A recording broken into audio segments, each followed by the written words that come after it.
Joyeux Noël, c'est encore Noël. J'ai fait la dernière vidéo le 24 décembre, même si je l'ai publiée à Noël. Donc aujourd'hui, c'est officiellement Noël. C'est correct pour moi encore de porter ce chapeau. Je n'ai pas encore l'air d'avoir une maladie mentale. On va en parler de ça, la maladie mentale, dans cette vidéo.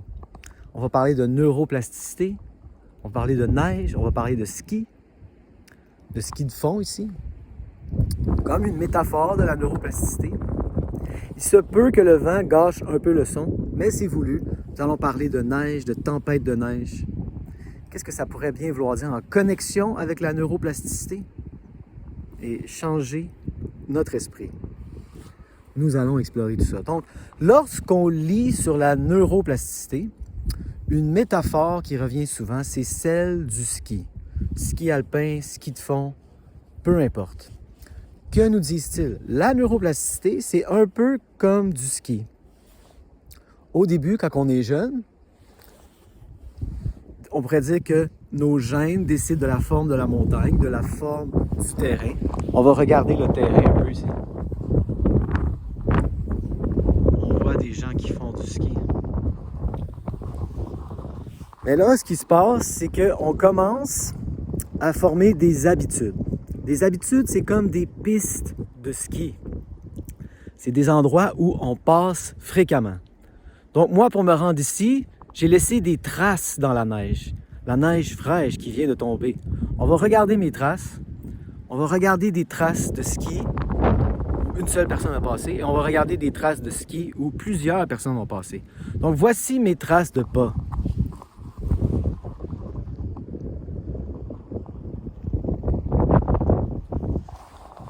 C'est une piste fraîche. C'est la première fois que je l'emprunte. Mais là, peut-être que les gens paresseux vont commencer à piler dans mes pas parce que ça va être plus facile. Voici une trace de ski de fond fraîche également, je crois. On va la regarder. Et maintenant, voici des traces de ski de fond. Un petit chien ici. Hein, où les gens passent constamment.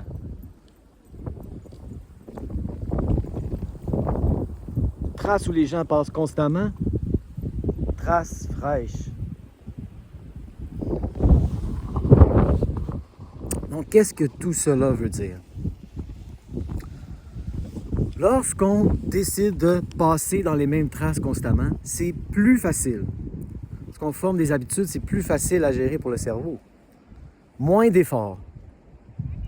Mais malheureusement, on peut se ramasser comme ça dans ce qu'on appellerait en français des ornières. En anglais, on appelle ça a rut, to be in a rut. On est dans les mêmes pistes constamment.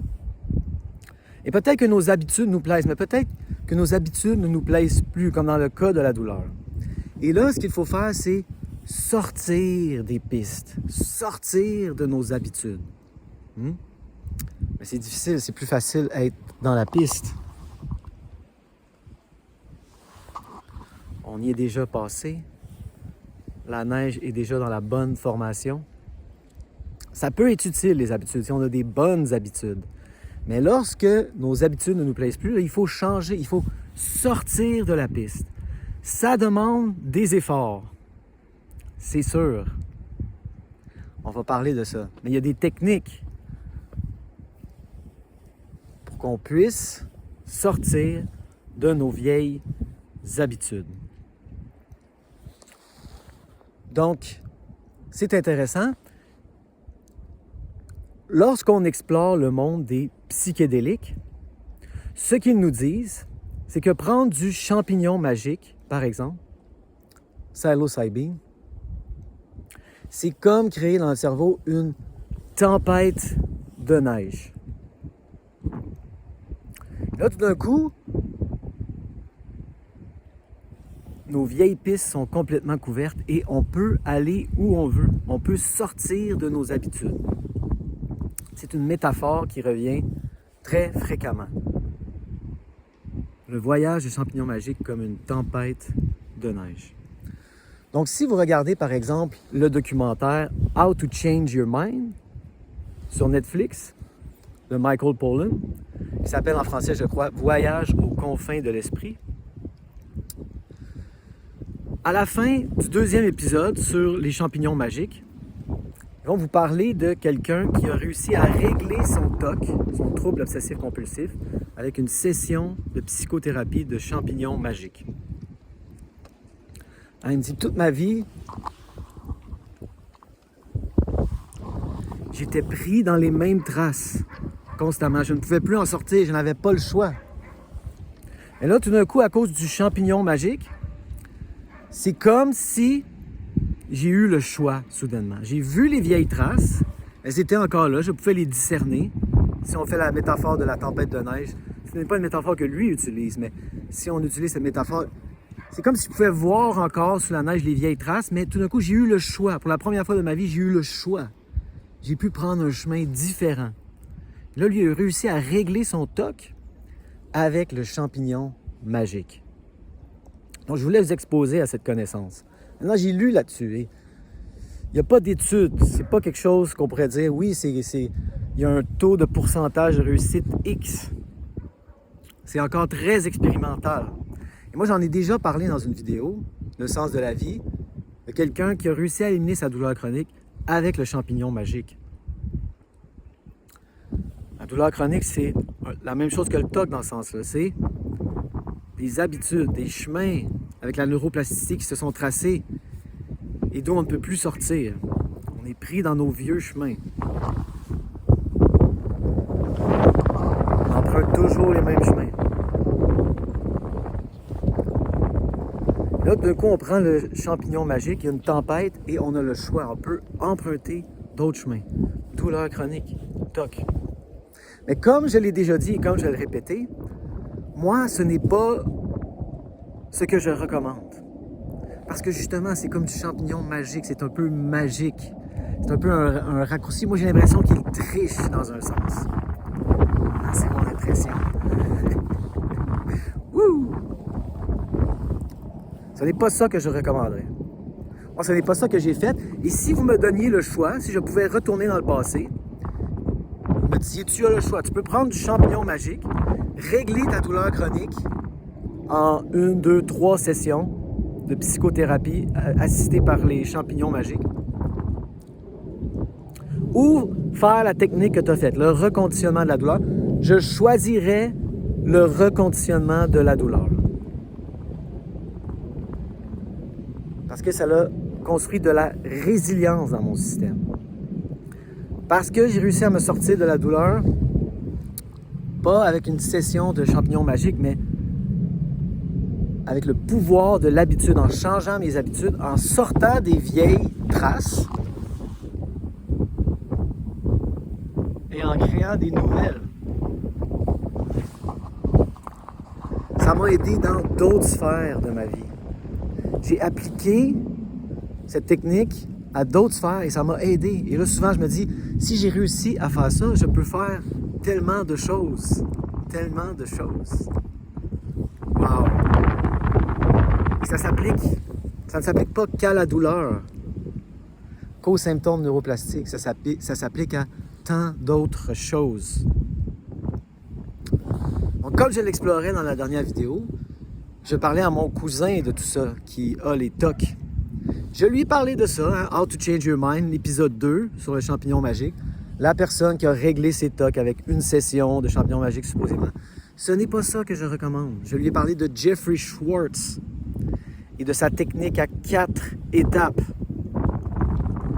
Quelles sont les 4 étapes? Réétiqueter, réattribuer, refocuser et la 4e étape, réévaluer. Et Gabor Maté rajoute une 5e étape qui est recréer. Donc, maintenant que vous avez le programme DeepL Pro, on va en parler fréquemment, vous pouvez traduire les livres de l'anglais, vous pouvez traduire les livres de Jeffrey Schwartz. Brain Lock ou You Are Not Your Brain, The 4-Step Solution. Mais vous pouvez lire les livres de Gabor Maté qui sont disponibles en français. Hein? Quand le corps dit non, ça fait longtemps qu'il est disponible en français, mais même le mythe de la normalité maintenant est disponible en français. Donc, pas besoin de gaspiller une traduction de DeepL Pro. il rajoute une 5e étape. Recréer. Je ne veux pas explorer ces étapes dans ces vidéos. C'est complexe quand même. Ça ne rendrait pas la juste valeur à ces 4 étapes, à ces 5 étapes. Allez les lire vous-même. Ça fait partie du travail, ça. Et donc, ils nous disent que Jeffrey Schwartz a créé ces 4 étapes pour les TOC.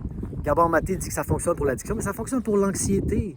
C'est ça, ça fonctionne pour, je n'ai pas le goût de dire tout, mais plusieurs choses, plusieurs diagnostics. J'ai parlé à quelqu'un récemment qui, lui, s'est fait diagnostiquer d'anxiété généralisée.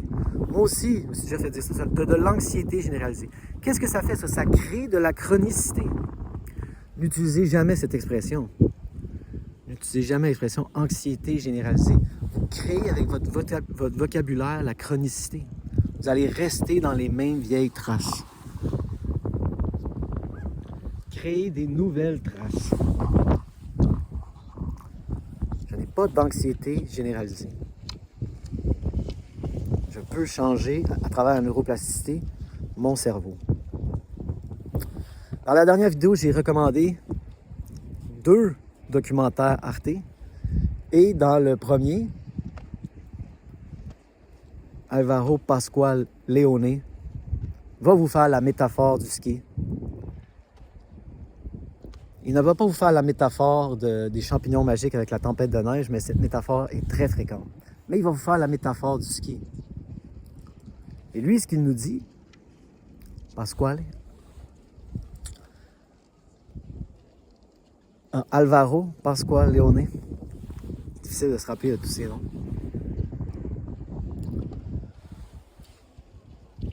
C'est que le pouvoir de la visualisation sont encore plus grands qu'on le croyait. Hein? J'en ai parlé souvent, mais je vais en reparler. Je vais vous en parler dans ce documentaire. Lorsqu'on demande à 3 groupes de faire un exercice, le premier, on leur demande de se pratiquer avec leurs 5 doigts pour un morceau de piano. Le deuxième groupe, on leur demande de seulement visualiser, s'imaginer. Le troisième groupe, on leur demande de rien faire. Ce qu'ils réalisent, c'est que le groupe qui ne fait que visualiser, qui ne fait qu'imaginer, a autant, j'ai toujours la difficulté à utiliser ce mot, c'est le mot qu'ils utilisent, il y a autant de transformations dans le cerveau que ceux qui le font avec leurs doigts pour vrai. Donc il dit, faites attention à ce que vous pensez. Chaque pensée fait une trace dans votre cerveau.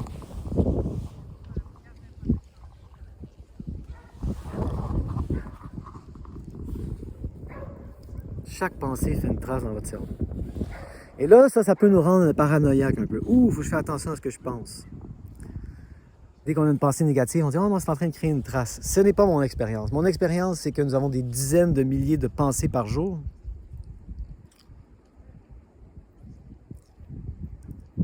Et ce n'est pas vraiment une question d'avoir une pensée qui émerge comme ça, mais c'est une question de cliquer sur les pensées. On peut avoir une pensée qui apparaît dans notre esprit. Je ne vais pas réussir, c'est trop difficile. Elle, on la laisse passer. On ne clique pas dessus. La majorité de nos pensées vont être neutres ou négatives. C'est plutôt une question de cliquer. Sur quelle pensée vous cliquez, comme nous dit Dan Buglio. J'essaie de faire une vidéo de Dan Buglio, donc je vais arrêter bientôt. Courte vidéo dehors à la Dan Buglio. Donc, je vais remettre les 2 documentaires. Parce qu'on voit Jeffrey Schwartz dans la deuxième avec son traitement des TOC. Et dans la première, on voit Alvaro Pascual Leone, difficile de se rappeler de tous ces noms, qui va vous expliquer la métaphore du ski. Si ça vous intéresse, vous pouvez aller voir. Au Canada, c'est différent, ça je réalise. Il y a des gens des fois qui me conseillent des films Netflix en France et là, c'est pas la même chose. Je pense qu'il y a Netflix France, Netflix Canada. Mais au Canada, il est encore disponible. How to Change Your Mind, Voyage aux confins de l'esprit. Vous pouvez regarder ça. Hein? Le champignon magique crée une tempête de neige, supposément, où tout d'un coup, on peut prendre des nouvelles pistes. On n'est plus pris dans nos vieilles pistes. Les vieilles pistes, nouvelles pistes. neige fraîche. On peut faire ce qu'on veut. Il y a une tempête avec une bordée de neige. Moi, ce n'est pas le chemin que je recommande. Si je pouvais retourner en arrière, je ne prendrais pas de champignons magiques. Parce que c'est magique, justement. Je ferais le travail. Par le pouvoir, je changerais mes habitudes. Oui, c'est facile, aller dans les vieilles pistes, c'est plus facile. Mais ça ne vous sert plus. Vous êtes en douleur chronique. Sortez des vieilles pistes, créez des nouvelles habitudes. Oui, c'est plus difficile, mais ça en vaut la peine. À la fin du processus, vous allez être content, vous allez construire de la résilience dans votre système.